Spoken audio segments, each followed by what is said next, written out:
4월 17일 이 시각 주요 뉴스입니다. 원유를 적재한 우리나라 선박이 호르무즈 해협 봉쇄 이후 처음으로 홍해를 무사히 통과했습니다. 삼성전자 노동조합이 파행적 노사관계의 책임이 이재용 회장에게도 있다며 직접 대화에 나설 것을 촉구했습니다. 더불어민주당 한경도 원내대표는 자산시장의 무게중심이 부동산에서 금융투자로 이동하고 있다고 밝혔습니다. 국제에너지기구 사무총장은 중동 분쟁으로 손실된 에너지 생산량 회복에 약 2년이 걸릴 것이라고 예상했습니다. 제로스택의 다니엘 레이스 파리아 최고 경영자는 숏포지션 청산이 연쇄적으로 발생하면 비트코인이 큰 폭으로 반등할 수 있다고 전망했습니다. 원유를 적재한 우리나라 선박이 호르무즈 해협 봉쇄 이후 처음으로 홍해를 무사히 통과했습니다. 해양수산부는 사우디아라비아 얀부항에서 원유를 적재한 우리 선박이 오늘 홍해를 안전하게 빠져나왔다고 밝혔습니다. 홍해는 호르무즈 해협 봉쇄를 우회할 수 있는 대체 경로지만 이란 지원 세력인 예멘 후티 반군의 활동 거점이기도 해 해수부는 선박의 홍해 운항에도 자제를 권고한 상태입니다. 다만 국내 원유 수급을 위해 정부는 홍해를 호르무즈 우회로로 활용하는 방안을 추진했고 이번에 원유를 무사히 수송할 수 있게 되면서 정부의 대응이 실제 성과로 이어졌습니다. 해수부는 해당 선박이 홍해를 항해하는 동안 24시간 실시간 모니터링, 항해 안전 정보의 제공, 해수부와 선박, 선사와 실시간 소통 채널을 운영하는 등 선원과 선박의 안전을 지원했다고 밝혔습니다. 삼성전자 노동조합이 파행적 노사관계의 책임이 이재용 회장에게도 있다며 직접 대화에 나설 것을 촉구했습니다. 최수모 삼성그룹 초기 업노동조합 삼성전자 지부위원장은 17일 서추서욱 정문 앞 기자회견에서 이 회장이 과거 문호조 경영 폐기를 약속했지만 아무것도 변한 것이 없다고 지적했습니다.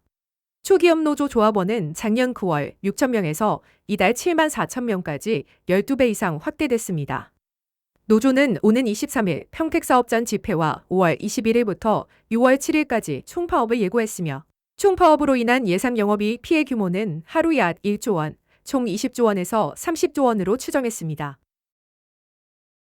더불어민주당 한경도 원내대표는 자산시장의 무게중심이 부동산에서 금융투자로 이동하고 있다고 밝혔습니다. 최근 5년간 국내 자산가들의 부동산 비중이 63%에서 52%로 줄어든 반면 금융자산 비중은 35%에서 46%로 늘어난 상황입니다. 코스피 지수는 중동전쟁 와중에도 34거래일 만에 6,200선을 회복하며 자본시장 활성화에 긍정적 신호를 보이고 있습니다. 부동산 시장 또한 집값 상승폭이 축소되고 강남 3구의 집값이 26개월 만에 동반 하락하는 등 변화를 보이고 있어 정부는 부동산 투기 근절과 자본시장 활성화를 긴 안목으로 추진할 계획입니다. 파티 비롤 국제에너지기구 사무총장은 중동 분쟁으로 손실된 에너지 생산량을 회복하는 데 약 2년이 걸릴 것이라고 밝혔습니다. 비롤 사무총장은 인터뷰에서 국가별로 회복 기간은 다르겠지만 전체적으로 완전한 생산 수준에 다시 도달하는 데는 그만큼 걸릴 것으로 예상했습니다. 추가 비상 석유 비축량 방출 가능성에 대해서는 아직 그 단계는 아니지만 확실히 검토 중이라고 답했습니다. 그는 호르무즈 해협이 재개방되지 않으면 에너지 가격이 크게 상승할 것에 대비해야 한다며 당분간 변동성이 큰 시장에 대비해야 한다고 설명했습니다.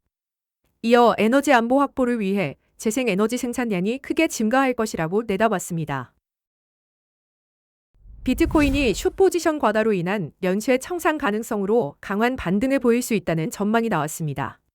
펀딩 비율이 2023년 이후 최저 수준까지 하락해 응수 구간에 진입한 점이 숏스퀴즈 촉발 요인으로 지목되고 있습니다. 제로스택의 다니엘 레이스 파리아 최고 경영자는 숏포지션 청산이 연쇄적으로 일어나면 향후 30에서 60일 내 큰 폭의 상승이 촉발될 수 있다고 설명했습니다. 미국과 이란 간 휴전 연장 기대 속 글로벌 위험자산 선호가 확대되면서 관련 시장 흐름이 유리하게 작용하고 있다고 전했습니다.